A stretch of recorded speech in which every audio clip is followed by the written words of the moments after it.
Hello, it's Tracy Daviero here with you from Kava Gava and your VA mentor. Here for our weekly live. I didn't get to come on live yesterday, so I wanted to make sure that I came and saw you this week. So, hope you're having a great week. Hope everything is amazing and you are getting to work or getting back to work, or things are starting to get back to normal for you. I know that they slowly are here, and that's really, really helpful. So what I want to talk to you about today is where to find clients. It's a question that comes up a lot whenever when I'm having any conversations with people. You know that there are certain questions that we ask you as you join our Facebook groups and whatnot, and this is one of the questions that we ask. What is the thing that you're struggling with? And 100% number one thing that people are struggling with is finding clients. And so I try to talk about it in as many different topics as I can, because there's not just one way to find clients, right? And there's not just one thing to talk about in terms of finding clients. And so one of the things that I think is really interesting, and I see it occasionally, and I see people talking about it occasionally, and I laugh every time I see it, and you'll understand why, because I did this for a very, very long time. Now, part of it I did out of necessity. You're like, what is she talking about? I'll get there, don't worry. Part of it I did out of necessity because I've been in business for such a long time.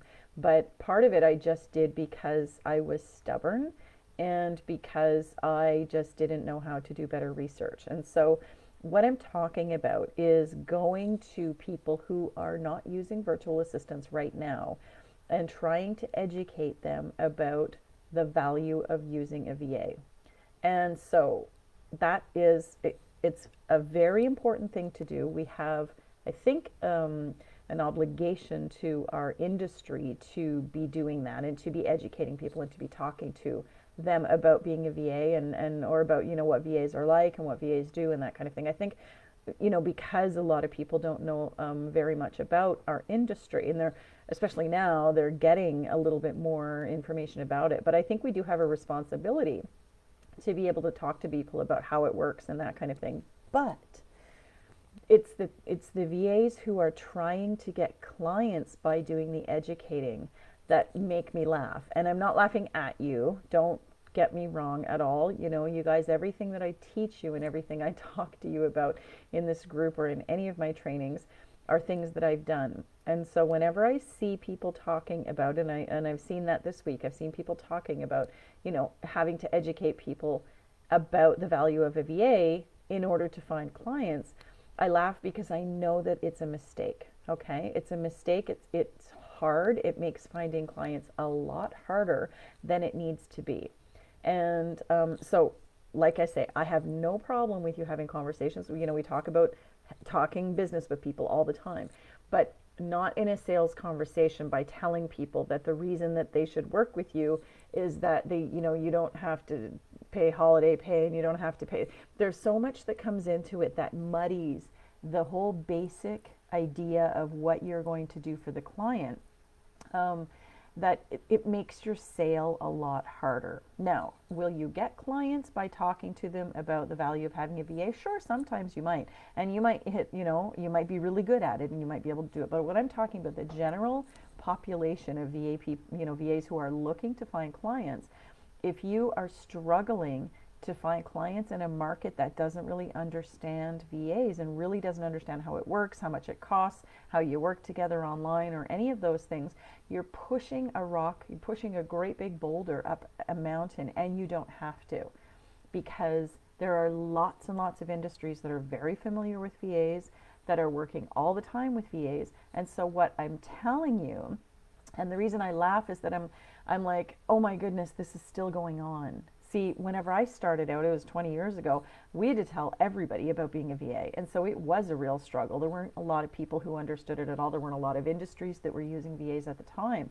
But we have come so far from that, that's why, to me, now I feel like whenever I see it, I have to mention it. And if I see somebody talking about it, I want to message them and say, don't do this. You're going to struggle to find clients. Go and find the clients that are already using VAs. And by clients, I mean, the industries or the groups, or whoever those groups of people are. So what we want to do when we're looking for clients is we want to look for clients who are are using them as an overall industry or as an overall group. They're using VAs right now. Maybe not somebody who has a VA, but a group of people that understand what a virtual assistant is and how, they help their colleagues, or how they help, whoever, and how they can help them. And then the other piece is go where they are congregating. Two things, right? Find the people using VAs already that you do not have to convince that they don't need a person in their office. They can just have somebody outside their office. They can pay for time on task. And two, find those people in big groups. And a big group, how many clients you don't have to find a group of 5,000 people in order to find clients for your VA business. You can go to, a networking breakfast that has 10 people at the table all the time. If those people are your potential clients and you build relationships with those people, you can have those people, 10 clients right there, you're full. You do not need more. Most VAs I know work with between sort of 5 and 15 maybe clients of a variety of sizes. You obviously want to work with a few bigger clients. You don't want to be managing, I don't want to be managing 15 people's tasks at once, even if they're, especially if they're small clients. Or especially if they're large clients, wouldn't that be great? But typically, people are working with between 5 and 15, so you don't need a ton of connections or a giant group to pool, a giant pool to fish in if you're only looking for 3 or 4 or 5 clients. And so you really want to make sure that you're finding good quality people to do your networking with. And so who are these people, you're saying to me, Tracy? Where can we find these people? You can find them all over the place. You can find them locally. You can find them on Facebook in groups. You can find them on LinkedIn. There's lots of people networking in lots of different places. If you can look at, something, if you use a particular type of software. For instance, I use Infusionsoft. And so, join the Infusionsoft group. When somebody's looking for someone who has skills in that, there's MailChimp, Aweber, ClickUp, Dubsado, Asana. There's all kinds of groups everywhere of people using software that they could probably use help with. And if that's your expertise, if that's something that you are really good at, and there's tons of entrepreneur groups as well. People who are entrepreneurs and who are doing everything themselves are the people who need VAs, right? So what kinds of industries are the ones that are using VAs? All those people in all those groups, tons and tons and tons. You don't have to be educating people in order to find clients. Now, I'm going to get back to that. You should be, but don't do it as your means of trying to find clients. You're going to struggle. You're really going to have a hard time finding clients and you're going to be tired from the conversations that you're always having, always answering questions about how it works, and still probably not getting the sale at the end of those conversations. So the reason that I say go with the industries that know is that it makes things easier. It builds your business. And then you can still do the advocacy work, if you want to call it that. You can talk to other people, but you're not relying on those people who know nothing about our industry to all of a sudden become your clients. Okay? So I made a list here of a whole bunch of industries that use VAs, and I'll be writing a blog post, I guess, probably this afternoon, because when I wrote this list, I'm like, hey, there's a blog post. So you'll probably get my newsletter this afternoon that has exactly this information in it. So industries that use VAs and totally understand how VAs work: the real estate industry, lawyers, nonprofits and charities, educators and course creators, which is what we call people who teach online now. They do online course creation. Marketers, anybody using, marketing consultants and all that type of thing, strategists, everything. People in the finance and accounting industries, coaches of all kinds. I'm not talking about a hockey coach, although sometimes they're help, they do too. Talking about the business coach, the life coach, the marketing coach, the Facebook ads coach. There's all kinds of coaches out there. At mindset coaches, lifestyle coaches, everything like that. What's the other one that I heard recently? Anyway, I don't know. Bloggers and influencers. Lots of people like that need support. Startups, people who are starting medium-sized businesses who maybe maybe there's a partnership and their two people have been doing their admin all by themselves, and so or their marketing all by themselves, and now they need some support because they're getting a little bit bigger and neither one of them has time to do it or doesn't want to make the time to do it.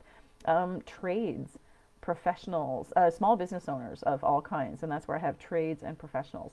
There's so many people who are really, understanding, familiar with the whole idea of VAs. And even if they haven't worked with a VA before, because you don't always want to work with, you don't want to be somebody's first VA all the time. You want to work with somebody who's had some experience with people before and who's had some VA experience. And sometimes that means they've worked with somebody crappy if they're moving along, but that's what you want to do, is you want to be able to talk to these people who understand the concept to begin with, and then you just have to talk about the actual tasks, because that's the whole bottom line, is that, like I said right in the beginning, when you are stuck on, there's one more too, other VAs. You can subcontract with other VAs, or you can actually do the work for the other VAs. I've had a VA on my team for a really long time. Well, yes, not the same person, but I've had a VA role on my team. Obviously now with me owning the associations and doing a whole lot of coaching and training is my main focus. But up until a couple of years ago, I had a very busy VA business, and so I needed help with my admin and my marketing. And I had a VA for a very long time who looked after that while I was a VA. I also had subcontractors before, and so subcontractors are people who do your client work for you, right? Your VA yourself does your business admin, and that's totally different than working as a sub. But anyway, that's another whole industry. VAs for themselves or as subcontractors. Now I lost my train of thought. What was I saying? I hate when I do that. Oh yes, whenever we get to, when you don't have to be educating them about what a VA is, you get to the root of what it is that you need to talk to them about, and that is, what do they need support with? Is that person you, is the best person to support them, you?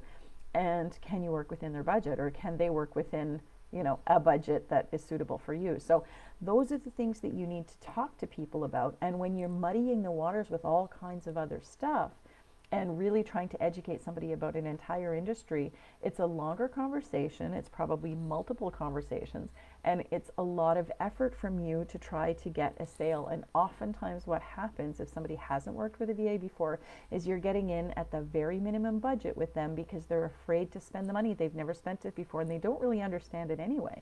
And so it can be a real struggle. And so this is why I say, make sure that you're going where the clients are, whether that's a group, whether that's an industry of people. But all of these people are using VAs. They have been using VAs for many years. I don't think there's anybody on this list that has not. There's 2 people on this list who were not on a list that I would have talked about 15 years ago. And that would be course creators, because we didn't call them that. We called them, they were teachers or whatever, speakers and coaches.